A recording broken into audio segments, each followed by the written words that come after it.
அனைவருக்கும் நமஸ்காரம். தனுசு ராசி நேயர்கள், ஆம், தனுசு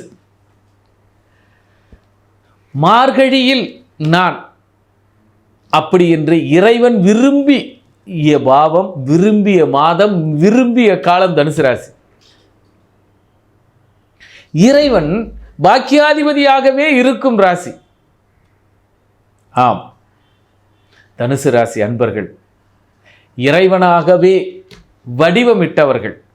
தனுசுவில் என்ன கிரகம் இருக்கிறது? தனுசு ராசிகள் யாராக இருந்தாலும் அவர்கள் இறைவனுக்கு ஒப்பானவர்கள்.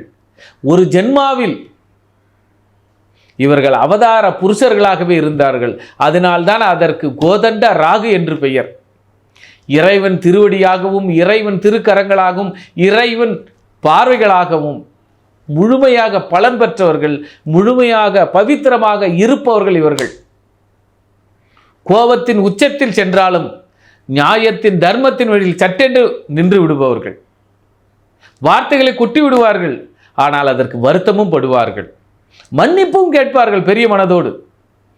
இவர்களுக்கு இப்பொழுது தொழில் ரீதியாக பாக்கியம், அதாவது மூத்த மகனின் வழியாக அல்லது ஊர் மக்களின் சார்பாகவும் நல்ல மரியாதைகளும் பட்டங்களும் பதக்கங்களும் அற்புதமான மாதம். இவர்கள் தெய்வமாக பிறரால் போற்றப்படுகின்ற காலம் இந்த காலம். ஆக தனுசு ராசி நேயர்களும் அன்பர்களும் பட்டாடைகளை உடுத்தி கொண்டு நல்ல பவித்திரத்தோடு இறைவனை காண செல்லுங்கள், மேல் அதிகாரியை காண செல்லுங்கள். மிக அற்புதமான உங்களுடைய கேரியர், உங்களுடைய திறமையினால், உங்களுடைய முன் ஜென்மத்தில் செய்த நல்வினைகளால் இப்பொழுது போற்றப்படுகின்ற காலம் தனுசு ராசி நேயர்களும் தனுசு ராசி அன்பர்களும்.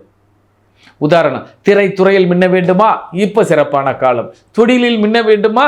சிறப்பான காலம். மாமியாரிடம் பாராட்டுகளும் பதக்கங்களும் கிடைக்க வேண்டுமா? இது இந்த காலம்.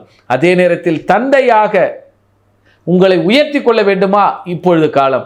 அதனால்தான் பெண் பிள்ளைகளோடு நியாய தர்மத்தோடு இப்பொழுது கூடி இறைவனை வழிபட்டு உங்களுடைய கோரிக்கைகளை வெற்றி கொள்ளுங்கள்.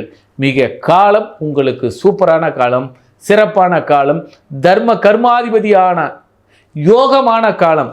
எப்பொழுதுமே ஜோதிடத்தில் இரண்டே வகை. ஒன்று, காலம் நன்றாக இருக்கிறதா, சரியாக பயன்படுத்திக்கொள். காலம் சற்று கவலைக்கிடமாக இருக்கிறதா, கவனமுடன் இருந்து கொள், அல்லது சற்று உன்னுடைய வேகத்தை குறைத்துக்கொள்.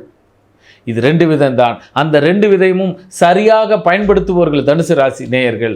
ஆக இந்த காலம் தனுசு ராசிக்கு மிகச் சிறப்பான காலம். இறைவனை வழிபடுவோம், குலதெய்வத்தை வழிபடுவோம், கோரிக்கையை நிறைவேற்றுவோம். நன்றி, நமஸ்காரம்.